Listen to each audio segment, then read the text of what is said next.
மூவேந்தர்களின் வாரிசுகள், சேர சோழ பாண்டியனின் பரம்பரையில் வந்தவர்கள். முள்ளிவாய்க்கால்குள் முடங்கிய நாள் இன்றுதான். கோழைகள் கூட்டத்திலும் ஒரு வீரன் பிறப்பான், அடிமைகளின் கூட்டத்திலும் ஒரு தலைவன் பிறப்பான். அப்படி இருள் மண்டி கிடந்த என் இன மக்களின் வாழ்க்கையில், அடிமைப்பட்டு கிடந்த அன்னை தமிழ் சமூக மக்களின் வாழ்க்கையில் அதை மீட்க காக்க எங்களிடத்திலே ஒரு மீட்பன் வந்தான். அவன் பிரபாகரன் எனும் பெயர் சொல்லை தாங்கி வந்தான். தமிழ் பேரினத்தின் வரலாறாகவே வாழ்ந்தான். சாதி மத உணர்ச்சியை பின்னுக்கு தள்ளி, சாதியும் மதமும் எங்கள் அடையாளங்கள் அல்ல என்ற உணர்வை பின்னுக்கு தள்ளி நாங்கள் தமிழர்கள் என்கிற தேசிய இன உணர்வை முன்னிறுத்தி எழுந்தோம். நாங்கள் தமிழர்கள், நாம் தமிழர் என்று. அந்த நிலத்தில் இறக்கப்பட்ட புலிக்கொடியை இந்த நிலத்தில் ஏந்தி பிடித்தோம்.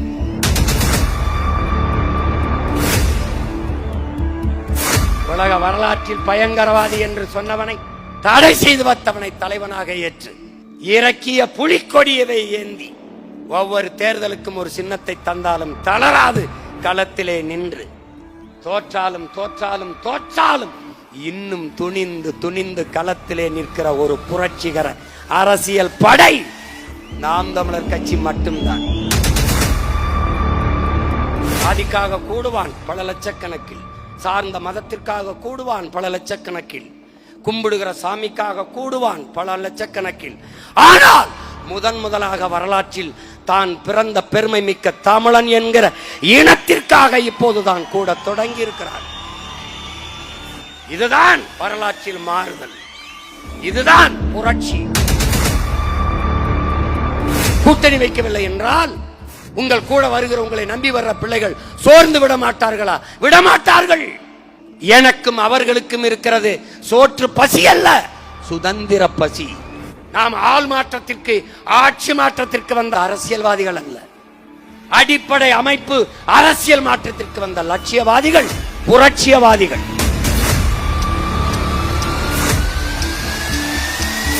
ஒரு தலைவன் என்பவனுக்கு முதல் தகுதி அவன் பிறந்த மண்ணை, அவன் மக்களை உண்மையாக முழுமையாக நம்ப வேண்டும், நேசிக்க வேண்டும்.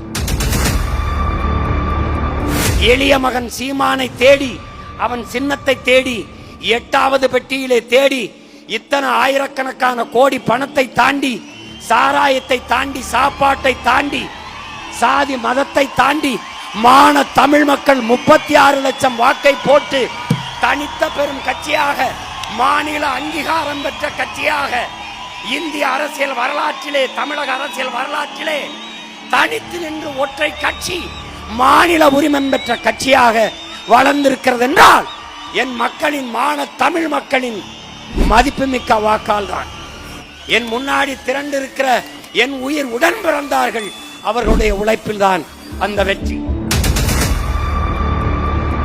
விழுவதெல்லாம் அழுவதற்கல்ல, எழுவதற்கே. வீழ்வதல்ல தோல்வி, வீழ்ந்தே கிடப்பதுதான் தோல்வி. ஒன்று விழ 9 அல்ல, ஒன்று விழ நாம் 100 எழுவோம். விழுவோம் விழுவோம், விதையாய் விழுவோம், எழுவோம் எழுவோம், விடுதலையாய் எழுவோம்.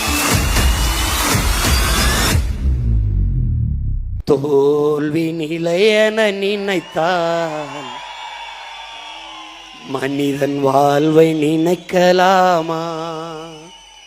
வாழ்வை சுமை என நினைத்து தாயின் கனவை மிதிக்கலாமா? உரிமையை இழந்தோம், உடமை இழந்தோம், உணர்வை இழக்கலாமா? உணர்வை கொடுத்து உயிராய் வளர்த்த கனவை மறக்கலாமா? ஒன்றை நீ உணர்ந்துகள், நம்முடைய பயணம் நம் கால்களை நம்பித்தான். உன்னுடைய கனவு நம் தோள்களில் தான். அடுத்தவர் கால்களையோ தோள்களையோ நம்பி பயணிக்கிற கோழைகள் நாம் அல்ல. கூட்டத்தில் நிற்பவனுக்கு துணிவோ வீரமோ தேவையில்லை, தனித்து நிற்பதற்குத்தான் துணிவும் வீரமும் தேவை. நாம் வீரர்கள், அதனால் தனித்தே களம்தான். 2026 படைப்போம் புதிய அரசியல் வரலாறு என்ற லட்சியத்தை முன்வைத்து நீங்கள் பறித்துக் கொண்ட அதே விவசாயி சின்னத்திலே ஐயா ரஜினிகாந்த் அவர்கள் சொன்னது போல வந்துட்டேன்னு சொல்லு, திருப்பி வந்துட்டேன்னு சொல்லு. நம் இலக்கு உறுதி செய்யப்பட்டு விட்டது, நம் வெற்றி உறுதி செய்யப்பட்டு விட்டது, நம் பாதை மிகச் சரியானது, நம் பயணம் மிகச் சரியானது. தூரம் சற்று, மிகச் சற்று. பாதையை சுருக்க வேண்டியதில்லை, பாதையை குறைக்க வேண்டியதில்லை, பயணத்தை மாற்ற வேண்டியதில்லை. மாறாக என் உடன் பிறந்தவனே, நம் கால்களை உறுதி செய்வோமடா, நம் கால்களை உறுதி செய்து களத்திலே பயணிப்போம்.